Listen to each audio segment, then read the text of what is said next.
Faqih Muqaddam itu orang yang banyak hari ini berhadarat pada Faqih Muqaddam, ila hadrati Faqih Muqaddam. Itu hadarat kepada orang yang tidak ada. Jadi siapa yang dapat bisa membuktikan Faqih Muqaddam pernah ada di dunia ini pada abad di mana dia itu dikatakan wafat, yaitu 653 Hijriah. Apakah ada kitab yang 653 Hijriah atau sesudahnya beberapa waktu atau ketika dia hidup? Tidak ada sama sekali yang pernah menulis bahwa pernah ada orang bernama Faqih Muqaddam hidup di alam dunia ini pada masanya. Namanya baru dikonstruksi, dipublikasi pada abad 9, sejarahnya, glorifikasinya, keramatnya, semuanya hanya ada di abad 9. Kisah tentang surat menyurat antara seorang ulama besar namanya Sa'ad Ad-Difari dengan Faqih Muqaddam itu adalah cerita fiktif, cerita palsu. Sa'ad Ad-Difari ini orang asli, ulama besar. Kemudian seakan-akan dia surat menyurat dengan Sa'ad Ad-Difari Faqih Muqaddam ini, kemudian diberikan beberapa catatan bahwa kamu jangan terlalu jadab demikian karena itu bisa sesat oleh ulama-ulama lain. Kisah ini perdebatan dialektika antara Faqih Muqaddam Sa'ad dan Sa'ad Ad-Difari adalah kisah fiktif yang tidak bisa untuk dipertanggungjawabkan secara ilmiah. Dia diciptakan pertama kali oleh Ali As-Sakran, kemudian dikembangkan. Ya, jadi apa yang disampaikan oleh Kiai Haji Maduddin Usman Al-Bantani itu berdasarkan literasi yang beliau teliti kan. Faqih Muqaddam itu tokoh fiktif. Ini menurut Kiai Haji Maduddin Usman Al-Bantani. Karena yang mengglorifikasi, mempubliskan itu adalah golongan para kafir mulai abad 9. Mulai abad 9, yakni Habib Ali As-Sakran itu kan. Jadi logikanya begini, kalau yang mengglorifikasi, memviralkan itu golongan kafir, ya dipertanyakan. Tidak ada kitab eksternal dari golongan kafir yang menerangkan adanya seorang tokoh yang di situ dinarasikan mujaddid mutlak, mengalahkan imam madzhabil arba'ah. Akan tetapi tidak terdeteksi di karya-karya eksternal non-Ba'ali yang mengglorifikasi ya golongan para kafir. Nah, ini yang menjadi keiskalan. Ya boleh jadi kan, ini by design yang dilakukan oleh para kafir untuk melegitimasi sosok-sosok yang diglorifikasikan seperti Faqih Muqaddam. Makanya Kiai Haji Maduddin Usman Al-Bantani berani memastikan bahwa tokoh Faqih Muqaddam ya, yang katanya bisa mi'raj 70 kali kan itu tokoh fiktif. Dan kita semua sering mendengarkan, semua kabib itu sering tawasul dengan sosok ini Faqih Muqaddam. Bahkan glorifikasi yang mau diterapkan oleh para kabib ini, Faqih Muqaddam itu mau mengalahkan Sultanil Aulia Syekh Muhyiddin Abdul Qadir Al-Jilani.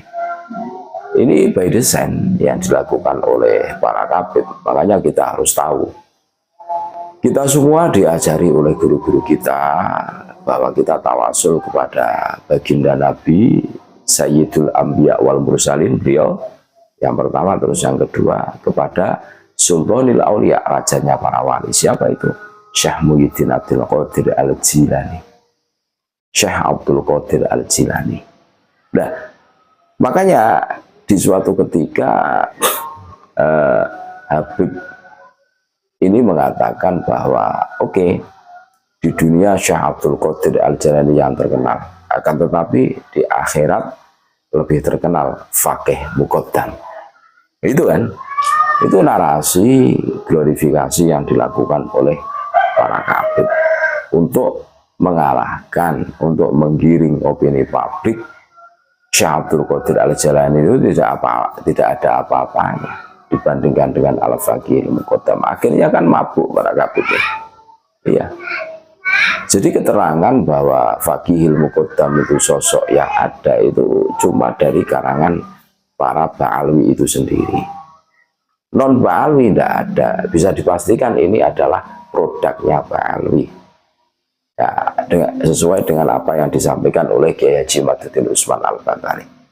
Jadi begini polanya Pak Alwi itu. Makanya kenapa hari ini kita tidak usah ngundang Kabib ya, atau datang di majelisnya Kabib. Anfaidah, menurut kami tidak ada faedahnya.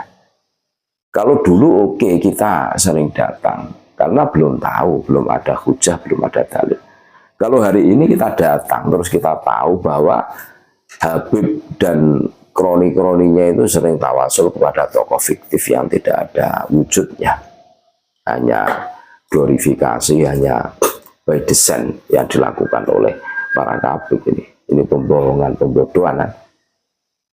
Terus berkahnya di mana? Tidak ada. Ya daripada tawasul kepada fakih muqaddam, mending tawasul kepada ayah ibu kita, kan begitu kan, menghadiahkan bacaan Fatihah kepada orang yang tidak ada, dan ini dipubliskan dengan para jamaah. Ini terus namanya apa kalau bukan mengajarkan kebodohan? Makanya tidak usah datang, tidak usah menghadirkan, ngundang. Jelas ini saudara-saudara. Bahkan tujuan mereka itu memunculkan nama fakih muqaddam ini dalam rangka mengalahkan Syekh Abdul Qadir Al-Jilani. Nah, terus tujuan mereka apa? Ya biar semua orang itu tahu yang berjasa besar dalam perputaran Islam itu ya para Kabib, kan gitu kan. Ngeri lah. By design yang diterapkan oleh Kabib ini sangat ngeri, saudara-saudaraku. Sehingga kalau kita cermati bareng-bareng ya seperti ini, wah ngeri. Pokoknya semuanya itu kalau bisa itu diarahkan menuju ke Kabib. Bahkan yang berjasa besar itu para Kabib. Ini dari sini saja kita bisa menarik kesimpulan bagaimana perilaku dan yang harus kita pahami tujuan mereka. Tujuan para Kabib Dobolowi ini apa? Ngeri kan? Ngeri.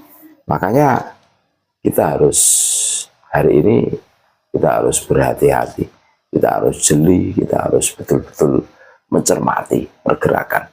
Makanya kalau hari ini masih ada orang yang menggunakan Kabib ya, ngundang Kabib atau datang di majelisnya Kabib, apalagi ngundang datang saja nggak usah. Iya betul, karena itu membodohkan umat. Ini berbeda dengan visi misi baginda Nabi Muhammad SAW. Kalau visi misinya baginda Nabi Muhammad SAW itu mengeluarkan umat dari zaman kebodohan menuju zaman kepintaran, kan gitu loh. Dari zaman jahiliyah menuju zaman Islamnya. Akan tetapi sangat jauh dengan para Kabib ini. Isinya itu membodohi umat. Umat itu biar bodoh, dicekoki dengan narasi-narasi sesat. Seperti memunculkan tokoh fiktif yang didesain oleh para Kabib ini. Siapa itu? Fakih muqaddam yang katanya mi'raj 70 kali itu kan. Terus ditawasuli seakan-akan lagi tokoh yang maujud, tokoh yang ada. Ya dari penelusuran dari apa yang disampaikan Kiai Imad jelas tidak ada. Terus hadoroh kepada orang yang tidak ada itu apa? Ya pembodohan, buang-buang energi, sia-sia. Kabib mengajarkan seperti ini. Silahkan tentukan pilihan mengikuti orang yang mengajarkan kepintaran atau mengikuti orang yang terus-menerus membodoh-bodohkan kita, mengajarkan kebodohan. Terima kasih. Tetap NKRI harga mati, Nusantara milik kita.